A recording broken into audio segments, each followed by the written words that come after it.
আমাদের আজকের এই বিশেষ বিশ্লেষণে স্বাগত জানাচ্ছি। শুরুতেই একটা খুব অদ্ভুত বলতে পারেন বেশ অস্বস্তিকর একটা ধাঁধা দিয়ে আলোচনাটা শুরু করি।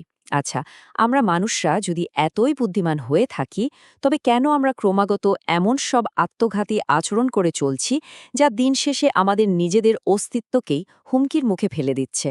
প্রখ্যাত ইতিহাসবিদ ইউভাল নোয়া হারারির সাড়া জাগানো দুই বই, নেক্সাস এবং সেপিয়েন্সের মূল ভাবনার ওপর ভিত্তি করে তৈরি আজকের এই বিশ্লেষণে আমরা ঠিক এই ধাঁধাটারই গভীরে প্রবেশ করব।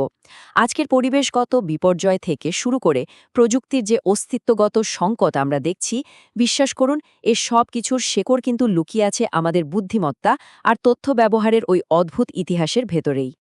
আজ আমরা মানব ইতিহাসের 1,00,000 বছরের দীর্ঘ আর রীতিমতো রোমাঞ্চকর একটা যাত্রায় বেরোচ্ছি। প্রস্তর যুগের সাধারণ মানুষের দল থেকে শুরু করে আজকের আধুনিক সিলিকন ভ্যালির আর্টিফিশিয়াল ইন্টেলিজেন্স বা কৃত্রিম বুদ্ধিমত্তার যুগ পর্যন্ত আমাদের এই বিবর্তনের গল্পটা আসলে আমাদেরই তৈরি করা বিভিন্ন নেটওয়ার্কের গল্প। স্যাপিয়েন্স বইতে হারারি দেখিয়েছেন কিভাবে আমরা বিশ্বজয় করলাম, আর নেক্সাস বইতে এসে দেখা যাচ্ছে কিভাবে আমাদের নিজেদের তৈরি করা তথ্যের নেটওয়ার্কগুলোই আজ আমাদের জন্য সবচেয়ে বড় চ্যালেঞ্জ হয়ে দাঁড়িয়েছে। এই দুই বইয়ের তুলনামূলক আলোচনার মাধ্যমে আমরা আজ মানব সভ্যতার সবচেয়ে বড় শক্তি আর সবচেয়ে ভয়ঙ্কর দুর্বলতাগুলোকে একসাথে মিলিয়ে দেখব। তো আজকের এই সম্পূর্ণ আলোচনাটিকে আমরা 5টি মূল ভাগে সাজিয়েছি। 1. বুদ্ধিমত্তা নাকি বড় পরিসরে সহযোগিতা। 2. কাল্পনিক গল্পের অবিশ্বাস্য শক্তি। 3. নেটওয়ার্ক এবং তথ্যের বিবর্তন। 4. এআই এবং নতুন ঈশ্বরের উত্থান। এবং সবশেষে 5. মানুষের অস্তিত্বের সংকট ও ভবিষ্যৎ। চলুন কথা না বাড়িয়ে মূল প্রসঙ্গে যাওয়া যাক। শুরুতেই যে বিষয়টা আসে, বুদ্ধিমত্তা নাকি বড় পরিসরে সহযোগিতা।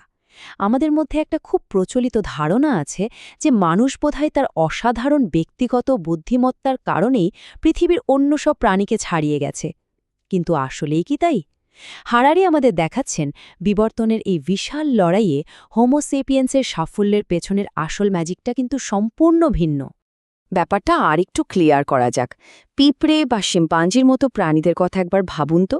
এরাও কিন্তু দলবদ্ধ হয়ে থাকে, কিন্তু সমস্যা হলো এদের সহযোগিতার ধরনটা ভীষণ যান্ত্রিক, নয়তো শুধু ছোট ও খুব পরিচিত দলের মধ্যেই সীমাবদ্ধ থাকে। কিন্তু আমাদের প্রজাতি অর্থাৎ হোমো স্যাপিয়েন্সের সবচেয়ে বড় সুপার পাওয়ারটা হলো আমরা লাখ লাখ সম্পূর্ণ অপরিচিত মানুষের সাথে অত্যন্ত নমনীয়ভাবে সহযোগিতা করতে পারি। পৃথিবীর বুকে আর কোনো প্রাণীর এই ক্ষমতা নেই। এই অভাবনীয় সহযোগিতার ক্ষমতাই আমাদের বিশ্বস্তরের বাণিজ্য থেকে শুরু করে বিশাল বিশাল সব সাম্রাজ্য গড়ে তুলতে সাহায্য করেছে। তবে দারুণ ব্যাপার হলো আমাদের এই সহযোগিতার শুরুটা কিন্তু হয়েছিল চরম একটা দুর্বলতা থেকে। অন্যান্য স্তন্যপায়ী প্রাণীর তুলনায় মানব শিশু অত্যন্ত অপরিপক্ক বা আন্ডার ডেভেলপড অবস্থায় জন্ম নেয়। একটা মানব শিশুকে বড় করে তুলতে দীর্ঘ সময় ধরে ক্রমাগত সুরক্ষা, শিক্ষা আর সামাজিকীকরণের প্রয়োজন হয়। একা একজন মায়ের পক্ষে এটা করা কোনোভাবেই সম্ভব ছিল না। প্রয়োজন ছিল পরিবারের অন্য সদস্য এবং প্রতিবেশীদের সাহায্য। আর ঠিক এই কারণেই বলা হয় একটি মানুষকে বড় করতে একটি পুরো গোত্রের প্রয়োজন হয়। টিকে থাকার এই তীব্র তাগিদই কিন্তু আমাদের প্রজাতিকে দলবদ্ধ হতে আর একে অপরের সাথে শক্তিশালী নেটওয়ার্ক তৈরি করতে রীতিমতো জৈবিকভাবে বাধ্য করেছে। এবার আসি আলোচনার দ্বিতীয় পর্বে, কাল্পনিক গল্পের অবিশ্বাস্য শক্তি। এখন মনে প্রশ্ন জাগতেই পারে, আমরা কিভাবে হাজার হাজার অপরিচিত মানুষের সাথে এই সহযোগিতার নেটওয়ার্কটা তৈরি করলাম, শিম্পাঞ্জিরা কেন পারল না? আর ঠিক এখানেই আসে স্যাপিয়েন্স বইয়ের সবচেয়ে আকর্ষণীয় আর যুগান্তকারী ধারণাটি। সেটা হলো আমাদের কাল্পনিক গল্প বা মিথ তৈরি করার অভাবনীয় ক্ষমতা। মজার ব্যাপারটা হলো আমরা মানুষরা কিন্তু একই সাথে দুটো সম্পূর্ণ ভিন্ন বাস্তবতায় বসবাস করি। একদিকে আছে নদী, গাছ কিংবা সিংহের মতো বিষয়গুলো, যেগুলো হলো বস্তুগত বাস্তবতা, মানে প্রকৃতিতে এদের একটা ফিজিক্যাল অস্তিত্ব আছে। কিন্তু অন্যদিকে ঈশ্বর, রাষ্ট্র, মানবাধিকার বা কর্পোরেশনের মতো বিষয়গুলো একটু খেয়াল করে দেখুন তো। বাস্তবে কিন্তু এদের বস্তুগত কোনো অস্তিত্ব নেই। এগুলো পুরোপুরি মানুষের তৈরি কাল্পনিক গল্প বা বিশ্বাস।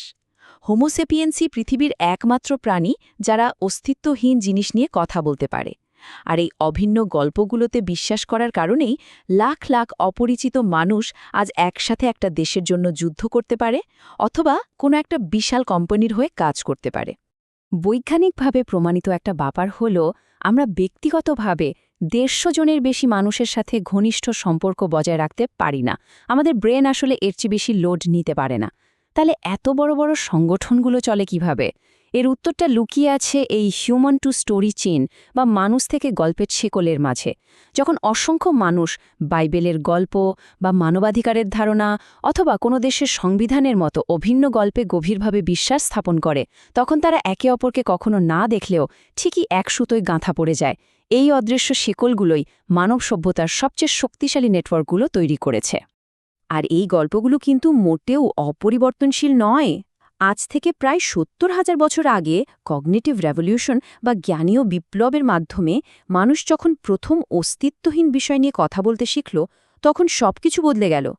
মানুষের আচরণ পরিবর্তনের জন্য তখন আর জেনেটিক বা জৈবিক বিবর্তনের ধীর গতির জন্য অপেক্ষা করার কোনো দরকার ছিল না। জাস্ট গল্পটা বদলে দিলেই হলো। যেমন ধরা যাক ১৭৮৯ সালের ফরাসি বিপ্লবের কথা। ফরাসি জনগণ প্রায় রাতারাতি রাজার ঐশ্বরিক অধিকারের গল্পটা ছুঁড়ে ফেলে দিয়ে জনগণের সার্বভৌমত্বের নতুন গল্পে বিশ্বাস করা শুরু করে দিল। এভাবেই আমরা অন্য সব প্রাণীকে পেছনে ফেলে এত দ্রুত এগিয়ে এসেছি। প্রাচীন যুগের ওই জৈবিক আর সামাজিক বিবর্তনের কথা তো অনেক হলো। চলুন এবার আমরা ৩ নম্বর বিষয়টিতে প্রবেশ করি, নেটওয়ার্ক এবং তথ্যের বিবর্তন। নেক্সাস বইয়ের মূল ফোকাসটাই কিন্তু এখানে। কিভাবে আমাদের ওই পুরনো গল্পগুলো আজকের বিশাল আর জটিল তথ্য নেটওয়ার্কে রূপান্তরিত হলো, সেটা বুঝতে পারলে বর্তমান বিশ্বের অনেক জটিল সমীকরণে আমাদের কাছে পরিষ্কার হয়ে যাবে। প্রথম বিশ্বযুদ্ধের সময়ের ঐতিহাসিক কবুতর চের-ও-মির ঘটনাটা একটা দারুণ উদাহরণ হতে পারে। এ কবুতরটা অত্যন্ত গুরুত্বপূর্ণ একটা বার্তা বহন করে বহু সেনার জীবন বাঁচিয়েছিল। কিন্তু সবচেয়ে আশ্চর্যের বিষয় হল, চের-ও-মি নিজেই জানত না সে আসলে কি বার্তা বহন করছে। তথ্যের অর্থ বোঝার কোনো ক্ষমতাই তার ছিল না। তবুও সেই তথ্য যুদ্ধক্ষেত্রের পুরো বাস্তবতাকেই বদলে দিয়েছিল। এটা আমাদের খুব সুন্দরভাবে বুঝিয়ে দেয় যে প্রতীক এবং তথ্য বাস্তবতাকে মুহূর্তের মধ্যে রূপ দিতে পারে, এমনকি তথ্য বহনকারী যখন সেই তথ্যের বিন্দু বিসর্গও বোঝে না তখনও। তথ্যের ব্যাপারে আমাদের সবারই একটা খুব কমন ভুল ধারণা আছে। আমরা মনে করি তথ্য মানেই বুঝি সবসময় নিখাত সত্য এবং বাস্তবতার একদম নির্ভুল একটা উপস্থাপন। কিন্তু হারারি অত্যন্ত স্পষ্ট ভাষায় এই ধারণাকে চ্যালেঞ্জ করেছেন। মানব ইতিহাস ঘাটলে আমরা দেখতে পাই সেই প্রাচীন যুগের ডাইনি শিকার থেকে শুরু করে বিংশ শতাব্দীর সর্বগ্রাসী স্বৈরতান্ত্রিক শাসন, সব জায়গাতেই তথ্যকে ব্যবহার করা হয়েছে ক্ষমতা কক্ষিগত করতে, আর ওই কাল্পনিক গল্পগুলোকে মানুষের মনে একেবারে গেঁথে দিতে। তথ্য যে সবসময় শুধু সত্য প্রকাশের জন্য ব্যবহৃত হয়েছে তা কিন্তু মোটেও নয়, বরং এটা ক্ষমতা আর নিয়ন্ত্রণের সবচেয়ে বড় একটা হাতিয়ার হিসেবেই বেশি কাজ করেছে। আর ঠিক এই জায়গাতেই বর্তমান সময়ের সবচেয়ে বড় প্রযুক্তিগত ধাক্কাটা আমরা খাচ্ছি। একটু খেয়াল করলেই দেখবেন হাজার হাজার বছর ধরে আমাদের নেটওয়ার্কগুলো ছিল পুরোপুরি জৈব বা অর্গ্যানিক, যেখানে দিনের শেষে সিদ্ধান্তটা একজন মানুষই নিত। মানুষের আবেগ, নৈতিকতা আর মানবীয় সীমাবদ্ধতা সেই নেটওয়ার্ককে নিয়ন্ত্রণ করত। কিন্তু এখন আমরা এমন এক যুগে প্রবেশ করেছি যেখানে তথ্যের নেটওয়ার্কগুলো পুরো দস্তুর অজৈব বা ইনঅর্গ্যানিক সিস্টেমে রূপান্তরিত হচ্ছে। মানুষের জায়গাটা দখল করে নিচ্ছে অ্যালগোরিদম আর আর্টিফিশিয়াল ইন্টেলিজেন্স। এটা নিঃসন্দেহে মানব ইতিহাসের সবচেয়ে যুগান্তকারী এবং একই সাথে সবচেয়ে বিপজ্জনক একটা মোড়, যা আমাদের নিয়ে যাচ্ছে আলোচনার ৪ নম্বর ধাপে, এআই এবং নতুন ঈশ্বরের উত্থান। মানব বুদ্ধিমত্তার সাথে মেশিনের এই যে একটা অভাবনীয় ফিউশন বা একত্রীকরণ ঘটছে, তা আমাদের সম্পূর্ণ নতুন এক অচেনা পরিস্থিতির সামনে দাঁড় করিয়ে দিয়েছে। অনেকেই তো একে সরাসরি নতুন ঈশ্বরের উত্থান বলেও আখ্যা দিচ্ছেন। কিন্তু এই নতুন প্রযুক্তি আসলে আমাদের জন্য ঠিক কী ধরনের অস্তিত্বগত বিপদ ডেকে আনছে, চলুন একটু তলিয়ে দেখা যাক। অনেকেই ভাবেন এআই বা অ্যালগোরিদম মানেই বুঝি একদম নিরপেক্ষ, ভুল ত্রুটিহীন একটা ব্যাপার। ধারণাটা কিন্তু ডাহা ভুল। সত্যি বলতে কি, এই অ্যালগোরিদমগুলো প্রশিক্ষিত হয় আমাদেরই তৈরি করা নানা ত্রুটিপূর্ণ ডেটার ওপর। ফলে এরা মানুষের ভুলগুলোকে শুধরে দেওয়ার বদলে আমাদের ঐতিহাসিক পক্ষপাতিত্বগুলোকে আরও বিশাল পরিসরে জাঁকিয়ে বসতে সাহায্য করে। এর বাস্তব প্রমাণও আমরা অহরহ দেখছি। এআই ব্যবহার করে কর্মী নিয়োগের ক্ষেত্রে বৈষম্য তৈরি হচ্ছে, আবার ফেশিয়াল রেকগনিশন বা মুখমণ্ডল শনাক্তকরণ প্রযুক্তিতে মারাত্মক সব ত্রুটি ধরা পড়ছে, যা নির্দিষ্ট গোষ্ঠীর মানুষকে রীতিমতো হয়রানির মুখে ফেলছে।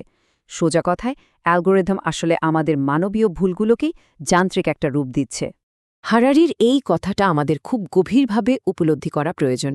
তিনি অত্যন্ত স্পষ্টভাবে বলেছেন যে এআই মানবজাতির জন্য একটা অস্তিত্বের সংকট তৈরি করেছে ঠিকই, কিন্তু তা মানে এই নয় যে কম্পিউটারগুলো হঠাৎ করে খুব বিদ্বেষপূর্ণ হয়ে গেছে বা মানুষের শত্রু হয়ে টার্মিনেটরের মতো আমাদের ধ্বংস করতে চাইছে। বরং এর মূল কারণটা হলো আমাদের নিজেদেরই ত্রুটি আর সীমাবদ্ধতা।